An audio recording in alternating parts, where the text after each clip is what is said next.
So hello and welcome. My name is Deneen Everett and I'm the Executive Director for the Yellowknife Chamber of Commerce. I'd like to acknowledge that most of us are joining this session from the city of Yellowknife, which sits on Chief Dry Geese territory, the home and land of the Yellowknives Dene First Nation. The Yellowknife Chamber of Commerce is celebrating 75 years of serving the Yellowknife business community.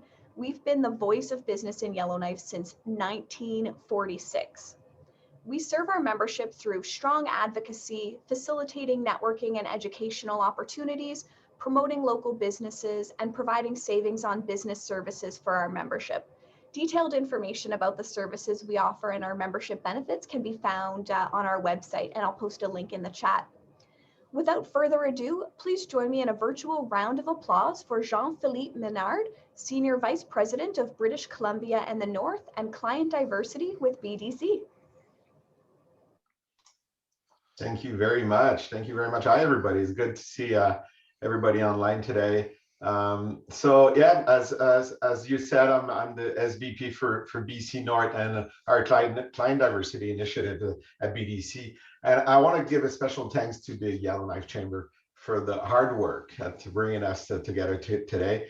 And before I introduce my dear colleague Pierre Cléroux, I'd like just to say a few words on who we are at BDC. And in fact, we are Canada's Banks for Entrepreneurs, dedicated only to entrepreneurs and entrepreneurs like you who are doing an outstanding contribution to the economy.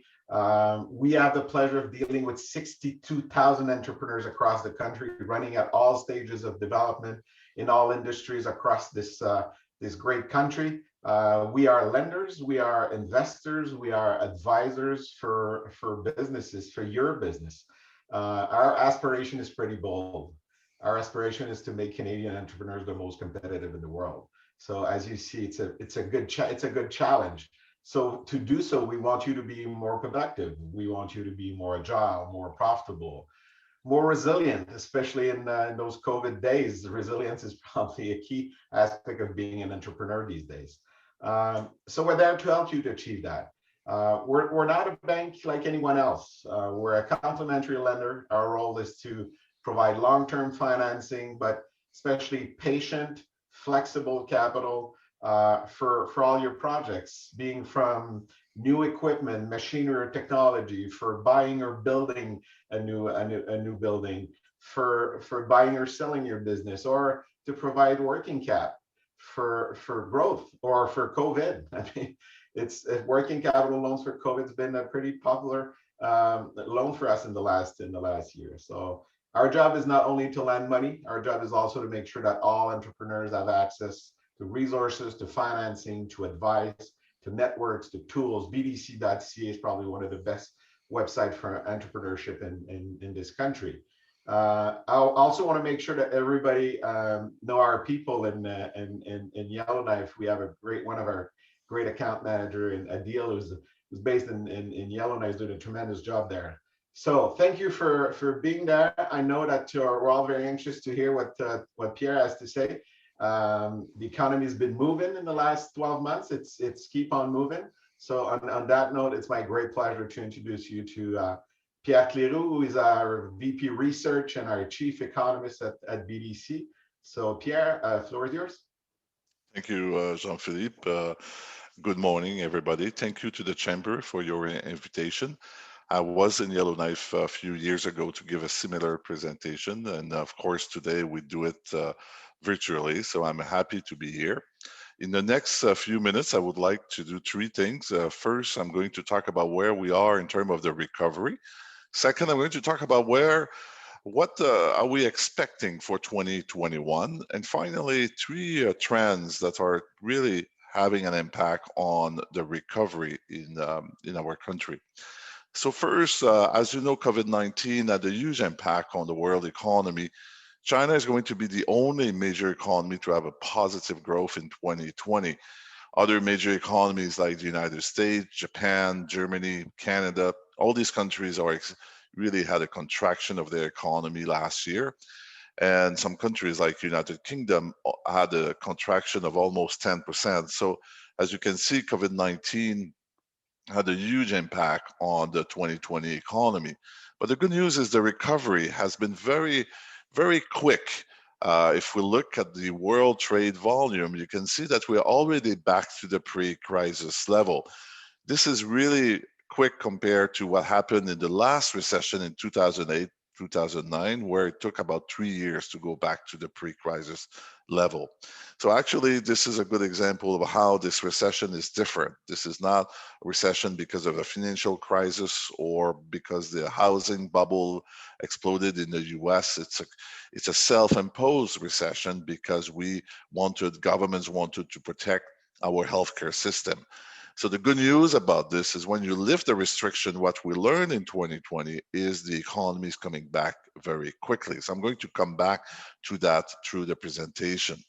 In the United States now, which is our #1 trade partner, the number of cases has been very, very important. You see the number of cases per million people in the US in blue, and you see it in Canada in red. As you can see, the second wave has been very important in the US. So important that it slowed down the recovery of the US economy. The graph that you see is the number of jobs in the US economy. They lost 20 million jobs. Half of them have been recuperated so far, but the second wave of the virus really slowed down the recovery. As you can see from the graph, they're not increasing the number of jobs anymore. But we are very optimistic about the US economy for two reasons. The first one is the promise of Mr. Biden to vaccinate 100 million Americans in the first 100 days of his presidency. Actually, Mr. Biden or the government is going to succeed to do that in only 60 days. They are vaccinating 2 million Americans every day. So the vaccination is going very well. The second reason why we are optimistic is this recovery program that Mr. Biden has introduced. It's a program of $1,900 billion. That's a huge amount of money, even for the size of the US economy. And this will help the recovery in the US, and by rebound, this is going to have a positive impact in Canada. So we are very optimistic. We believe that the US economy is going to grow by over 5%, which is going to be the best growth that we have seen for a long time in the United States. So we believe with the vaccination, with the recovery program, the economy is going to really improve. Canada now, this is the situation. We lost 3 million jobs at the beginning of this pandemic. The initial recovery has been strong, but the second wave had a negative impact on the recovery. As you can see, the level of jobs dropped in January. It's coming back now. So we still have a number of jobs missing. The recovery has been very different from one sector to another. Some sectors are already back to the pre-crisis level. That's the case of all financial services. Manufacturing is at 100%. In general, the Canadian economy is at 97% the level of job of February 2020. But if you look down to the graph, down on the graph, you can see that some sectors are having more difficulties. That's the case of accommodation and food services. There's still a lot of restrictions on restaurants in some provinces like Quebec and Ontario, and that's explaining why this sector is having difficulties to go back to the pre-crisis level. The good news is the recovery in Canada is actually stronger than other developed economies, especially the US. We are at 97% the level of job in February just before the pandemic, compared to 94% for the United States. So our recovery has been stronger, faster, and there's two reasons for that. First, we did a better job to control the number of COVID-19 cases in Canada. The second reason is our government has been very active to help Canadians and Canadian businesses. For example, for Canadians, the government transfer to Canadians has increased by 58%. That's really helped Canadians to go through this crisis. As a result, the disposable income, basically all the revenues that Canadians are getting, has increased by 7.7% since the beginning of the pandemic, mostly because of the government program.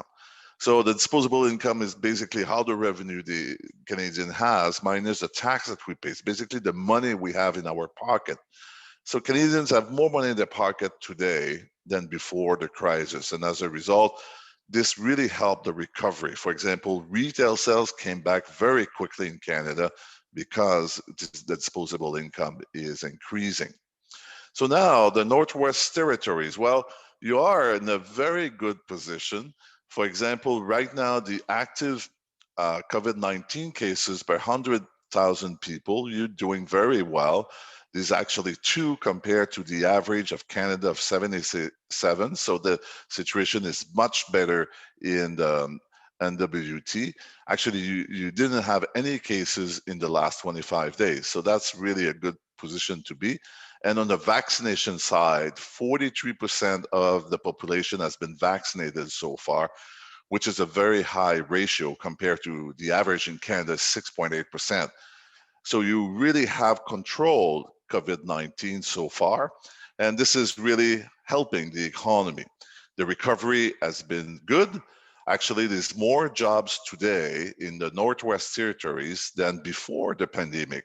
Your level of job is at 102% compared to Canada at 96%. So the fact that the mines have been reopening over the last few months, that's really helped the numbers. But this is a good news. It means it's actually today, there's more people working than before the pandemic. It does have an impact on the unemployment rate. The unemployment rate right now is 6.9%, which is lower than the Canadian average at 8.2, and it's actually lower than before the pandemic started. In terms of the housing market, the housing starts has been good in 2020, better than 2019 actually. This is a bit surprising. We see the same situation across the country, and economists are puzzled by that because usually when you have a recession, you have a slowdown in the housing market. But this is not the case in Canada, and this is not the case in Yellowknife as well. I think the fact that interest rates are low, people are still confident in the economy. That really helped the housing market in 2020. We expect that the housing market will continue to do well in 2021. The diamond export has really slowed down in 2020. The demand has been going down, especially coming from India, which is a huge center to transform the diamond. We expect this situation to turn around in 2021. As the world economy is improving, the demand for luxury goods should improve in 2021, and that should help the mining in the Northwest Territories. So the situation so far, the recovery is well on the way in Canada. And as you can see in Yellowknife, the recovery actually has been very strong so far. So what should we expect for 2021? Well, we are pretty optimistic for the Canadian economy. We believe that the economy is going to grow by more than 5% in 2021. So this is pretty optimistic. There's 5 reasons explaining why we are optimistic. The first one is vaccination. Here we compare Canada with the rest of developed economies. We are lagging right now, but vaccination in Canada is really accelerating. So we should be able to vaccinate all Canadians that want to be vaccinated by the end of the summer. So we are pretty optimistic about that. Vaccination is key to the recovery because when we are able to vaccinate people, we're able to lift restrictions on the sector. And these sectors are coming back very quickly. So here we compare the Canadian manufacturing sector between today in red and the last recession in blue, 2008, 2009. So you can see the current situation, the manufacturing sector declined very strongly in 2020, but it came back very quickly. We are back to the pre-crisis level. It took almost 4 years in 2008, 2009 to recover from the recession. So again, this recession is very different. This recession, the good news about this recession is the economy recovers very quickly when we are able to vaccinate people and reopen the economy. Yellowknife is actually a very good example of that. Your restaurants are reopened because you have very low number of cases. The second reason why we are optimistic is because commodity prices has been moving up. In yellow, for example, you see the price of lumber, which has been increasing because the housing market in North America has been performing very well. So this is going to help the recovery in 2021. Third reason of our optimism is the government program, which has really helped so far. the recovery of the economy will continue to be important in 2021 and will continue to support the recovery of the economy. And as you know, interest rates are low. They will remain low for another 24 months. So that's going to support the growth during the recovery. The fourth reason to be optimistic is coming from the consumer side. If you look in 2019, Canadians save $18 billion. That's pretty much the average over the last few years. Last year, Canadians saved more than $200 billion. That's a huge amount of money. We never saw that before. Of course, during every recession, consumers are saving more money because of the uncertainty. So people would postpone buying a new car, for example. But that was much more than that in 2020. There was a lot of restrictions on traveling, on restaurants, on bars. So that's really make easier for people to save money. So this huge amount of money that has been saved last year, some of it is going to be spent in 2021. The first year after each recession, we see consumers spending much more money. That's what we expect in 2021. So that's the fourth reason why we are optimistic about the recovery in Canada. Finally, on the business side, business investment intentions are coming back. Businesses are much more optimistic and they are going to invest more this year. So this is the 5 reasons why we believe that the economy in Canada in 2021 is going to rebound. There's a risk to this forecast, and the risk is COVID-19. We had a very important second wave in Canada, and some people believe that, for example, some part of the country like Ontario is having a third wave. So that could delay the recovery. And of course, the key element here is the vaccination. If we are able to vaccinate most Canadians before the end of the summer, we should have a very strong recovery in Canada in 2021. So far, the recovery has been well on the way, and we expect a full rebound in 2021 if the vaccination plan is going well. So you can have access to our economic update every month for free. Just you can go on our website and look for the economic outlook, and that will give you a lot of information about our economy. So I'm going to stop here, and we have time for questions, so I would be very happy to answer to your questions. Thank you so much, Pierre. You zipped through that information. There's certainly a lot to process there, and really helpful data as well. So we'll open it up. Folks, does anyone have any questions that they'd like to kick things off with?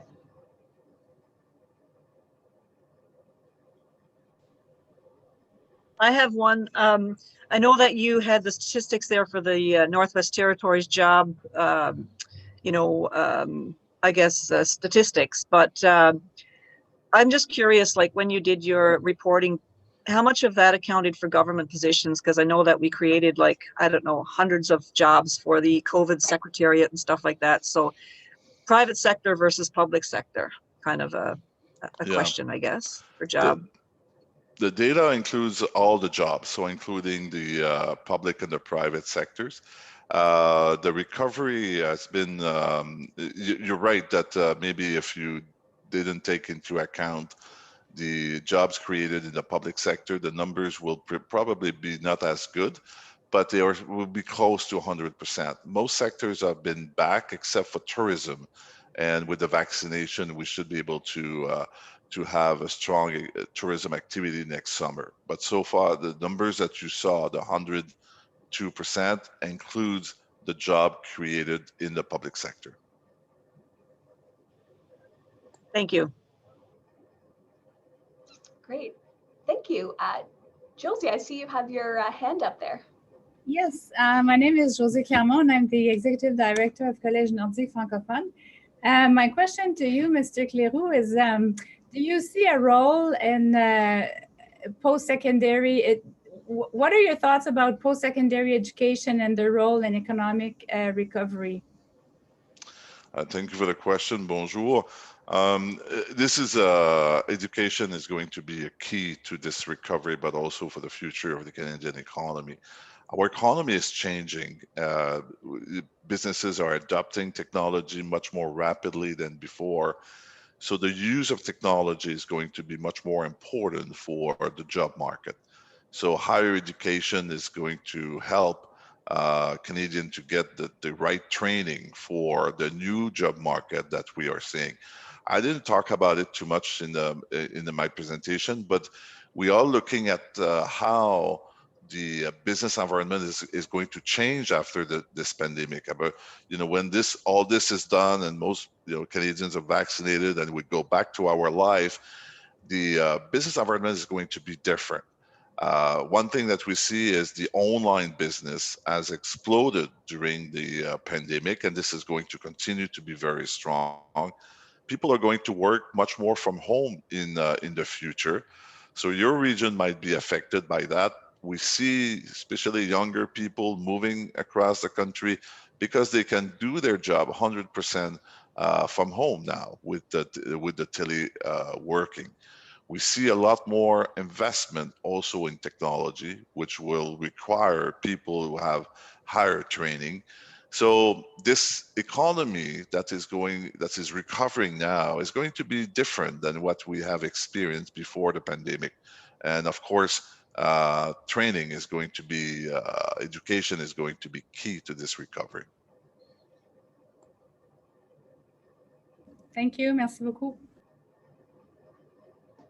Great, thank you. Are there any other questions from folks? You can either type them in the chat or just go ahead and unmute your microphone and jump in. While we're waiting for the next question, I thought I would just jump in and ask one about tourism.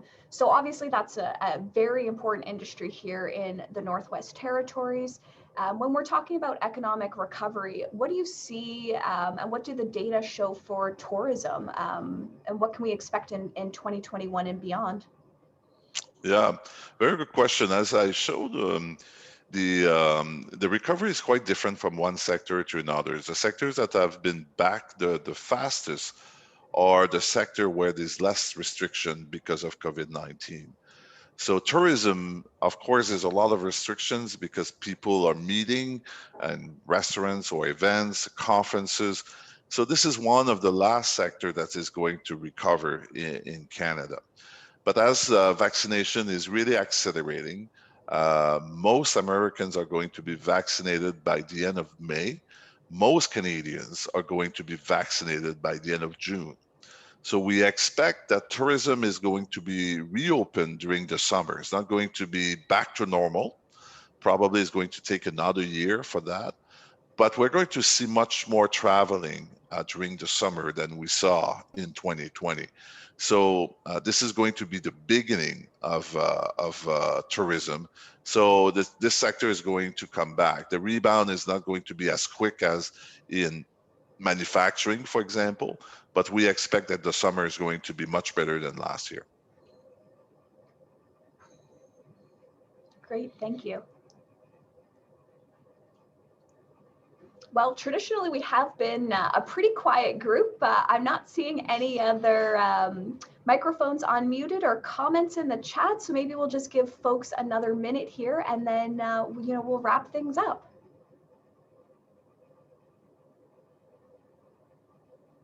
Excellent. Well, thank you so much for taking the time to share this data and information with us today.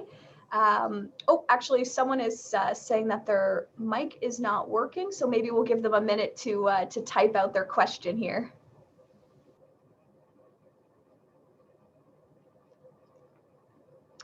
Blair McBride with NNSL.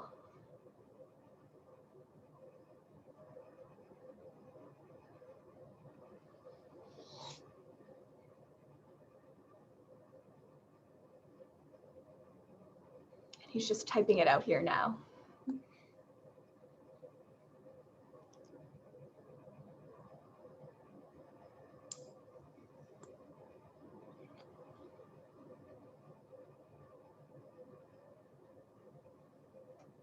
So despite the optimistic economic outlook, I haven't heard the same optimism from the airline industries. Where can they find some hope in the next 6 months, so in the airline industry? Yeah, that's a very good question. Obviously, my optimism about the recovery It's not, it's for the general economy. And of course, some sectors are more affected than others. And this is a case of everything related to tourism. So restaurants, hotels, including airlines, these companies are more affected because of the restrictions that we see. Like I just said, for tourism, I think it's going to take more time. Airlines are going to be the last, unfortunately, to fully recover from these restrictions. I think what we believe is people are going to start traveling inside Canada first, when it's going to be safe to travel across provinces and territories. And after that, borders will reopen, and people will be able to travel around the world.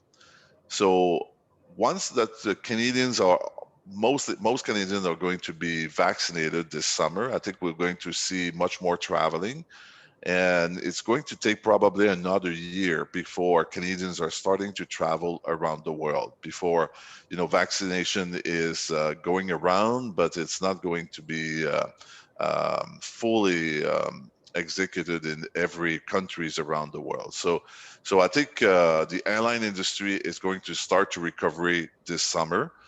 And as time goes on, I think their recovery is going to happen. It's probably going to take at least another year, maybe 2 years before they fully recover. But the good news this time, compared to the last recession, is this recession didn't destroy wealth. So Canadians or Americans, I'll take the Americans example because it's a great example. In 2008, 2009, many Americans lost their home. They went bankrupt because of the recession. Well, this is not happening this time. This is a different recession. So consumers, Americans, will be able to travel and spend money much faster than they did in 2008, 2009.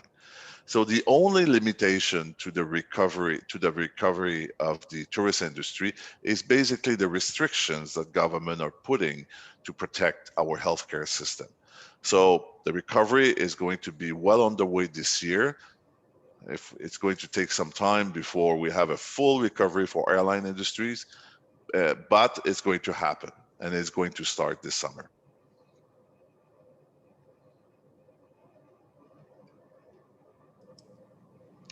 Great, thank you. And Josie, I think hand up again. Yes, yes, I have another question. You did talk about real estate and how it was blooming actually across Canada, and the fact that experts didn't really understand why. But is there anything else you could tell us about real estate? I'm thinking, are there areas in Canada that are better than others for investment, or is it better residential, commercial, or anything that you could tell us on real estate? Okay. What is really booming right now is the residential side. The commercial side is a bit more uncertain.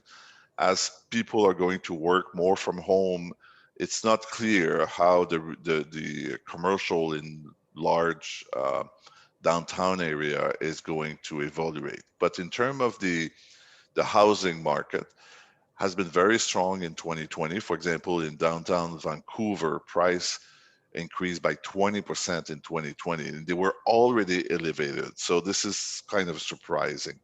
There's three things that we believe is happening. First, interest rates are low, and that encouraged some Canadians to buy bigger home. A lot of Canadians lost their job, but most Canadians who lost their job, they were more like in the low income bracket. So that doesn't have a negative impact on the housing market. Second reason is a lot of people are working from home. Actually, 40% of Canadians are working from home. So from our research, a lot of Canadians are looking for bigger home because they believe anyway that in the next few years, being at home is going to be more important. So that's also the reason why the housing market is booming. And the third reason is more and more Canadians are seeing housing as an investment tool. which was not the case as much. Was already the case in Vancouver and Toronto, but some other area like Montreal, Ottawa, Halifax, we can see that the housing market is becoming now a financing tool, an investment tool. So we believe that the housing market will continue to be strong, will continue to be good for the next few years. In terms of where to buy, I think I would be careful at markets where prices are very elevated because they already, at the top. I will look for markets who are under-evaluated in Canada. Merci beaucoup. Thank you. Merci. Thank you. So we have another question from Blair McBride, and he says, how much of a factor is government COVID assistance for businesses? So he's heard some criticism of the relatively positive NWT economic stats, saying that it reflects something of a bubble created by government supports. And if those supports are gone, the actual state of the economy will be revealed to be much more worse than imagined. This is a very good question. There's no doubt that government program has really helped Canadian businesses over the last 12 months. For example, the wage subsidy program has been spent $50 billion. That's a lot of money in Canada. So a lot of businesses benefited from that. The program was there, so that was the right thing to do. And actually, there was less bankruptcy in Canada last year than the year before. So this is quite exceptional because last year was the recession. So I think these programs has really helped Canadian businesses. So the question now that the federal government is asking themselves is how to transit from these programs to the end of these programs to the recovery of the economy. So the timing of the end of these programs should fit with the recovery of the Canadian economy. And hopefully this is going to work. And we believe that the fact that the program is going to end this summer or at the end of this year, this is not going to have a negative impact on businesses. So we are pretty confident. We can see from our research that businesses are doing better. Of course, there's some exception. Like I said, hotels, restaurants, airlines industry, everything related to conferences and tourism. These sectors are still really struggling to get out of the recession, but other sectors are performing quite well. So we believe that the end of these programs are going to just match the beginning of the rebound, and most businesses should be okay. We don't expect to see a lot of business in trouble. Great. Thank you very much. I'm just going to scroll through and see if there's any other unmuted microphones or any other questions that folks would like to put in the chat.